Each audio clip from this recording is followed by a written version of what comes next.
दिल कर जाए जिस दिन तुम्हारा, उस दिन तुम शिव के करीब में पहुंच जाओ। दिल कर जाए जिस दिन तुम्हारा, घर में मन नहीं लग रहा हो ना, सुबह मंदिर भी होके आ गए ना, उसके बाद भी तुम्हारा मन नहीं लग रहा हो, तुम्हें ऐसा लग रहा हो कि आज मेरे ऊपर संकट भारी है, तुम्हें लग रहा है कि आज मेरी जिंदगी में कुछ ना कुछ ऐसी तकलीफ आने वाली है, मैं बहुत दुखी हूं, उस दिन प्रदोष काल में, भले प्रदोष का दिन नहीं हो पर प्रदोष काल में, शाम के समय, प्रदोष के समय शंकर जी के मंदिर में जाकर बैठ जाना, एक बेलपत्र अपने हाथ लेना और बाबा को देखते हुए अपने दिल की बात शंकर जी से कहकर, नंदीश्वर से कहकर, अपने मन की बात बाबा को देखते देखते दिल से शिवालय में, देवालय में बैठकर मन से बाबा को अपने मन की बात कहना और नंदी के पास जाकर कानों में अपना बात कहकर शंकर के शिवालय पर इस डंडी का मुख अशोक सुंदरी की ओर करते हुए बेलपत्र को शिव पर समर्पित कर देना।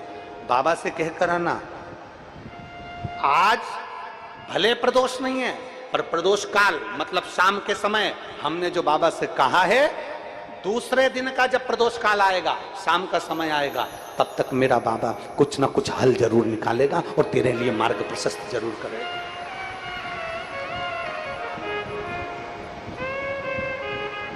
सीहोर की जो कावड़ है 17 अगस्त को शनिवार के दिन, इसलिए हमने प्रदोष के दिन की रखी। आपको बधाई हो। प्रदोष शाम का जो समय होता है, प्रदोष काल जो होता है, उसका वर्णन जब हम करते हैं, ये प्रदोष की पूजन का विधान किसने बनाया, ये प्रदोष की पूजन का नियम किसने बनाया, ये प्रदोष की संध्या काल का, प्रदोष के समय का पूजन का विधान कौन बनाया, ये प्रदोष के समय पर एक बेलपत्र चढ़ाने का विधान किसने बनाया, प्रदोष के समय पर एक समीपत्र चढ़ने का विधान किसने बनाया, प्रदोष के समय पर अगर मान लो कोई भिखारी से भिखारी व्यक्ति भी है जो ठेला चला रहा है, उसके पास में खाने के लिए कुछ नहीं है, फटे कपड़े पहन रहा है, उसकी जिंदगी में कुछ भी नहीं बचा और कर्जे में लतालूम हो गया, एक चावल का दाना अगर वो प्रदोष के दिन, प्रदोष काल में शाम के समय पर शंकर के शिवलिंग पर चढ़ा देता है, तो 3 या 4 प्रदोष में उसका कर्जा चूकना प्रारंभ हो जाता है। प्रदोष का विधान इतना, ये प्रदोष का वर्णन करा किसने, इतना प्रदोष की महत्वता बताई किसने, कौन करे इतना वर्णन। अगर प्रदोष की महत्वता बताने वाला कोई है, इसीलिए मेरे शंकर भगवान माता सती को लेकर कुंभज ऋषि के यहाँ, अगस्त ऋषि के यहाँ कथा सुनने के लिए गए थे, क्योंकि उनके बराबर कोई शंकर के महत्व को बता नहीं सकता और प्रदोष के महत्व को नहीं बता सकता। सती मैया को प्रदोष का महत्व बताने के लिए शंकर सती जी को लेकर कुंभज बाबा के यहाँ गए थे, अगस्त ऋषि के, कि प्रदोष के महत्व को तो जानो सती, तुम प्रदोष के महत्व को तो सती जानो, तुम प्रदोष के महत्व को तो सती पहचानो कि प्रदोष का महत्व क्या होता है, प्रदोष काल का महत्व क्या होता है, प्रदोष के समय का महत्व क्या होता है। जिस समय पर सूरज डूब रहा हो, चंद्र प्रकाशित हो रहा हो, दोनों का मेल हो रहा हो, ना तो पूरा सूरज डूबा है, ना पूरा चंद्र आया है, ना पूरा अंधेरा है, ना पूरा उजाला है, उस समय को प्रदोष काल कहा गया, उस समय को प्रदोष का समय कहा, प्रदोष काल कहा। अब कई लोग हमसे कहते हैं, गुरुजी आप हमको प्रदोष का समय बताया करो कि प्रदोष काल किसको कहते हैं, प्रदोष का समय किसको कहते हैं। अब एक बात हम आप सबसे कहना चाहते हैं, जितने लोग आस्था चैनल पर सुन रहे हैं, जितने फेसबुक यूट्यूब पर सुन रहे हैं और जितने रेवाड़ी की इस पवित्र धरा पर कथा को सुन रहे हैं, आप सबसे एक बात कहना चाहेंगे, अगर हम समय देखकर बताएं आपको कि शाम को 6 बजे, 6:30 बजे, 6:30 पे लेकर 7:30 के बीच में ये समय है, या 5:30 से लेकर 6:30 तक का ये समय है, या हम तुमको बोल दें कि इतनी बजे ये समय प्रदोष काल का रहेगा या इतनी बजे ये समय रहेगा, तो देखिए कभी कभी ठंड का समय आता है तो दिन जल्दी ढल जाता है, कभी कभी गर्मी का समय रहता है तो दिन बहुत लेट ढलता है। इसलिए समय की गणना से मत चलो, आप तो ये अंदाजा लगाकर रखो कि दिन ढल रहा हो, अंधेरा होना शुरू हो रहा हो, सूरज डूब रहा हो, चंद्र प्रकाशित हो रहा हो, अंधेरा अपना काम कर रहा है, सूरज ढलता जा रहा है, दिन कम होते चले जा रहा है और अंधेरा थोड़ा बढ़ते चले जा रहा है। इन दोनों का जो मिलन का समय हो, अब वो कितनी भी बजे, आप तो बस उसके मिलन का समय निकाल लो, वही समय प्रदोष काल कहलाता है, वही समय प्रदोष काल। सुनना महाराज, सोमवार की प्रदोष पड़ती है तो शंकर भगवान कैलाश पर निवास करते हैं। मंगलवार की प्रदोष पड़ती है तो शिव काशी में निवास करते हैं। बुधवार की प्रदोष पड़ती है तो शिव रजत भवन में निवास करते हैं।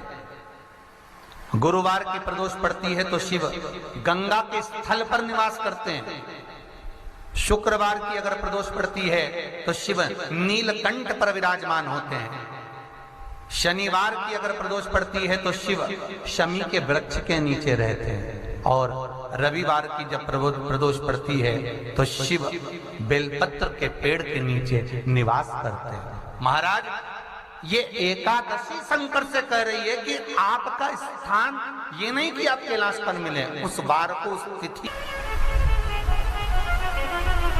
हमारे यहाँ कहते हैं सोमवार की जो प्रदोष पड़ती है वो इच्छा पूर्ति करती है, मंगलवार की प्रदोष रोग से मुक्ति देती है, बुधवार की प्रदोष कामना की पूर्ति करती है, गुरुवार की प्रदोष शत्रुओं का नाश करती है, शुक्रवार की प्रदोष सुख और शांति देती है, शनिवार की प्रदोष संतान का सुख देती है और रविवार की प्रदोष जो काम दुनिया में कोई नहीं कर सकता वो अचूक फल की प्राप्ति रविवार की प्रदोष करा देती है। महाराज, ऐसी प्रदोषों का नियम वर्णन किया चाहिए। भगवान कहते ठीक है, तू थोड़ी देर खड़ी हो।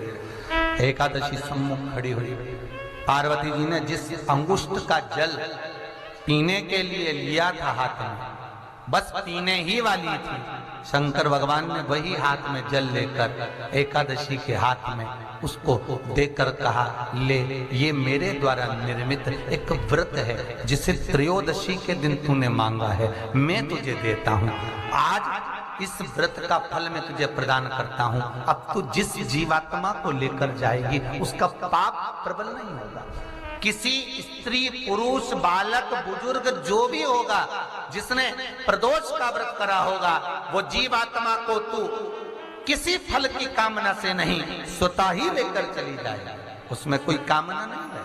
बन सके जीवन में 11 प्रदोष या 26 प्रदोष करने के बाद उद्यापन कर विराम भी दे सकते, पर जीवन में एक बार प्रदोष का व्रत मौका मिले, जिस कामना से जिस दिन का भाव आपके मन में आए कि मुझे रोग से मुक्ति पाना है तो ये प्रदोष मुझे करना है, भाई रोग मुक्ति के लिए, हम मंगल, जो भी आपके मन में आ रहा है, संतान प्राप्ति के लिए शनिचरी प्रदोष, आप उसका स्मरण करें।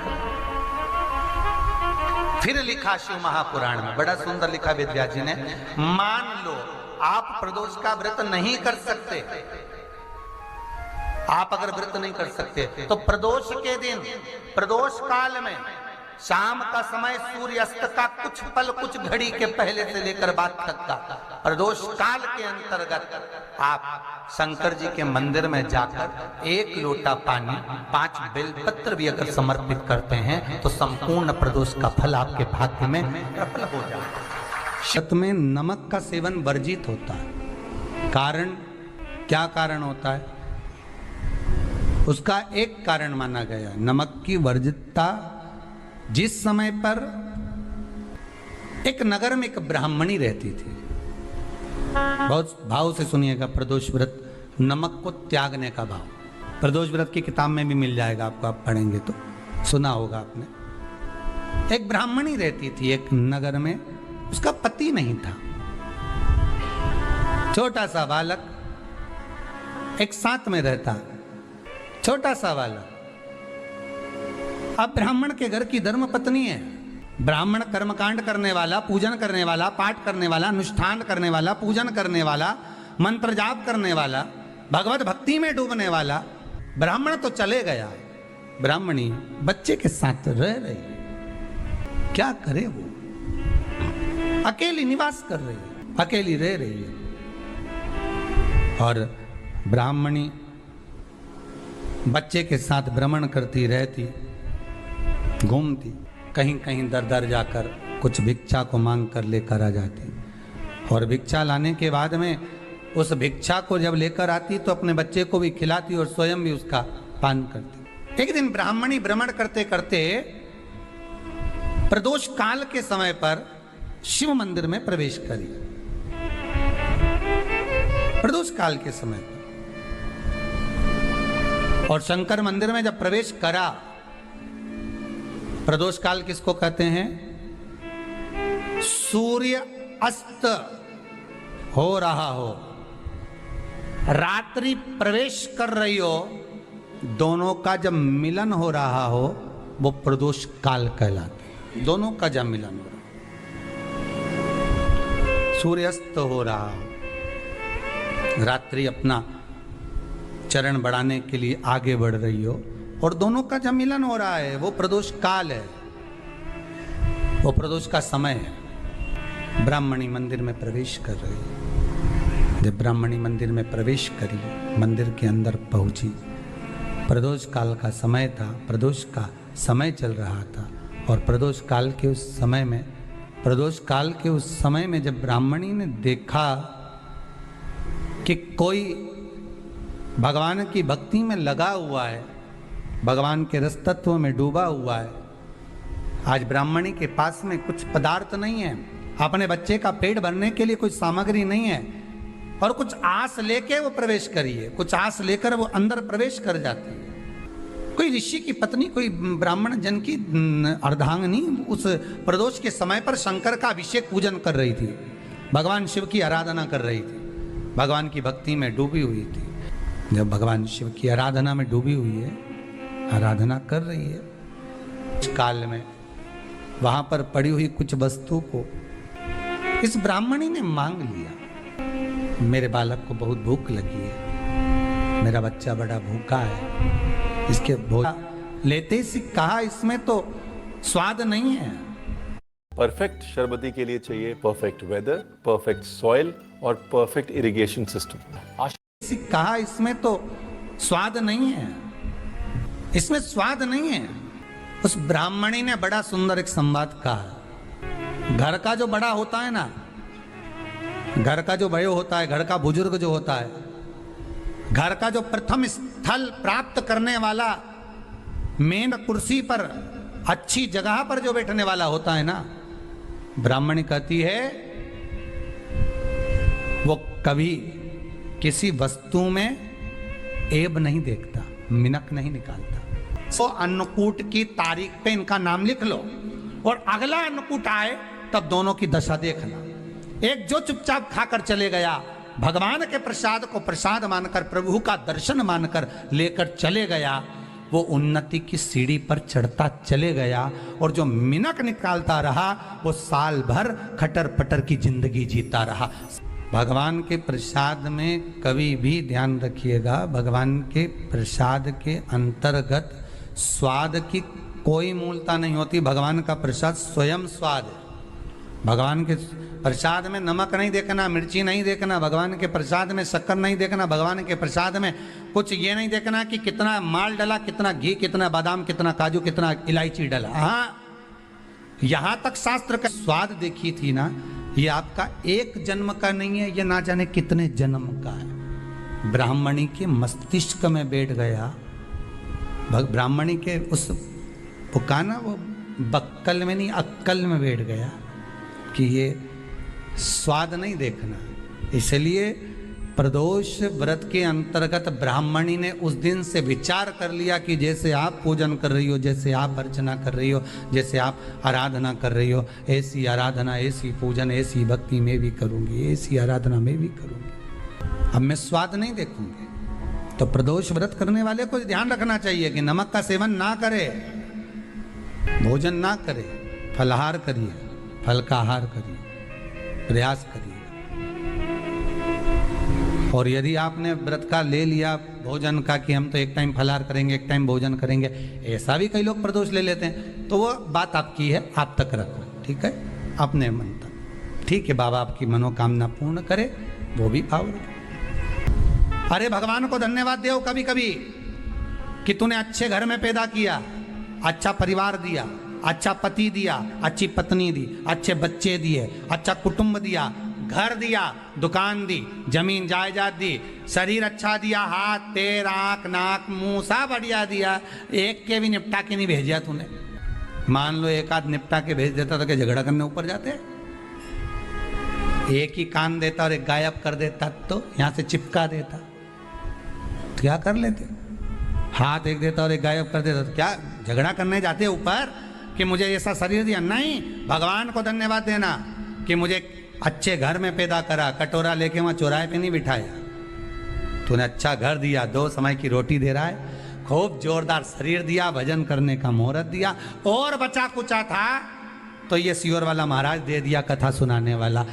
शाम के समय पर प्रदोष काल में बेलपत्री के पेड़ के नीचे, चाहे शंकर के मंदिर के दरवाजे पर या शिव मंदिर में, अगर आप प्रदोष के दिन दिया लगाते हो, सोमवार के दिन दिया लगाते हो, तो ऐसा कोई व्यक्ति नहीं जिसको मेरे देव अधिदेव महादेव मेरा विश्वनाथ भंडार नहीं भरता हो। देता है जो शंकर के मंदिर को संभाल लेता है, उसके घर को और उसके परिवार को स्वयं महादेव संभाल लेता है, स्वयं महादेव।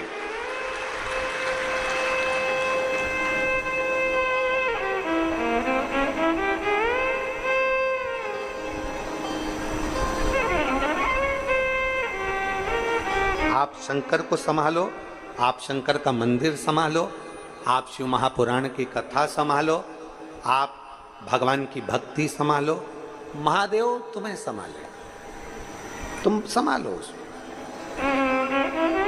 उस कथा में अपन जानेंगे कि फुलेरा में कौन से पुष्पों का प्रयोग किया जाए जब किसी स्त्री का रजो धर्म या गर्भाशय में जो गठान हो जाती है, या गर्भाशय में किसी ना किसी तरह का कोई प्रॉब्लम हो जाता है, या रजो धर्म से जुड़े हुई जो दिक्कतें होती हैं, तो फुलेरे का कौन से पुष्प का फुलेरा या कौन से स्थान पर शिव जी को कौन सा फूल हरताली का दिन समर्पित करना चाहिए, उसका। तुमको अगर लग रहा है कि मेरे दशा नहीं बदल रही, मैंने दिशा बदल कर देख लिया, मैंने घर का रुख बदल कर देख लिया, दुकान बदल कर देख ली, सब कुछ बदल कर देख लिया, आज साउंड सेट नहीं है, तुमने घर का फर्नीचर बदल कर देख लिया, सब कुछ बदल कर देख लिया, तो अब 1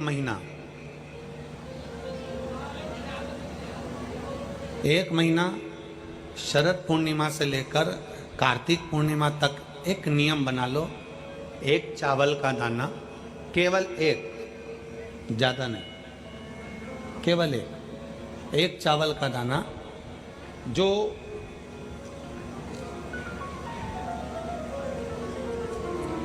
अशोक सुंदरी वाली जो जगह है सामने, 1 चावल का दाना जो अशोक सुंदरी वाली जगह है, बस उस पर 1 चावल का दाना चढ़ाने का एक नियम आप बना लीजिए। शिव मंदिर जाते हो आप लोग? कौन कौन जाता है? जरा हाथ उठाओ सभी लोग। हाँ ठीक है, रखो रखो, धन्यवाद, प्रणाम आपको, नमन, जो आप भगवान शंकर के मंदिर जाते हो। बहुत जरूरी है शिव के मंदिर जाना, भगवान के मंदिर जाना, भगवान के मंदिर जाना। ये विधर्मियों ने जो हमारे मंदिरों को पूर्व में तोड़ा है ना, उसका कारण कोई दूसरा नहीं था, उसका केवल एक ही कारण था कि हमारे सनातनियों ने मंदिर जाना छोड़ दिया था, इसलिए उन्होंने तोड़कर अपना अपना स्थान बना लिया। अगर सनातनी मंदिर जाता रहता, आप मंदिर की देहली चढ़ते रहते, रोज मंदिर में एकाग्रित होते रहते, मंदिर में इकट्ठे होते रहते, तो किसी के बाप की हिम्मत नहीं थी कि मंदिर की ओर आंख उठाकर भी देख ले। शिव महापुराण की कथा केवल एक ही काम करती है कि रोज मंदिर जाओ।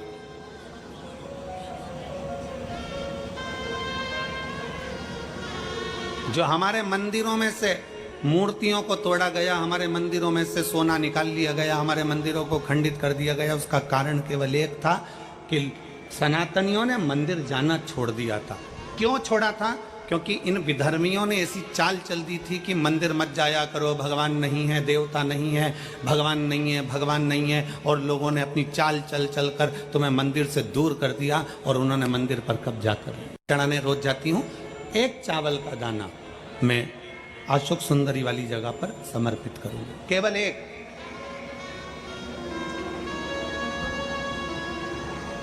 चावल का दाना समर्पित कब करना है? जब आपका शंकर भगवान पे जल समर्पित हो जाए, शिव जी पर जल आप चढ़ा लो।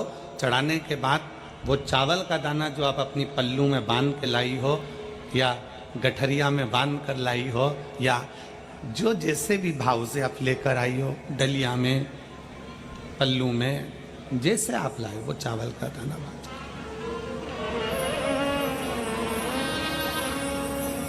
उस एक चावल के दाने को 1 महीने तक आप रोज एक चावल का दाना लेकर जाओ, रोज चढ़ाओ, अपनी कामना कर कर। बाबा मैंने दिशा बदल कर देख ली, दुकान बदल कर देख लिया, व्यापार बदल कर देख लिया, घर बदल कर देख लिया, काम बदल कर देख लिया, पर मेरी दशा नहीं बदल रही। अब ये मैंने चावल का दाना, चावल का मतलब होता है अक्षत।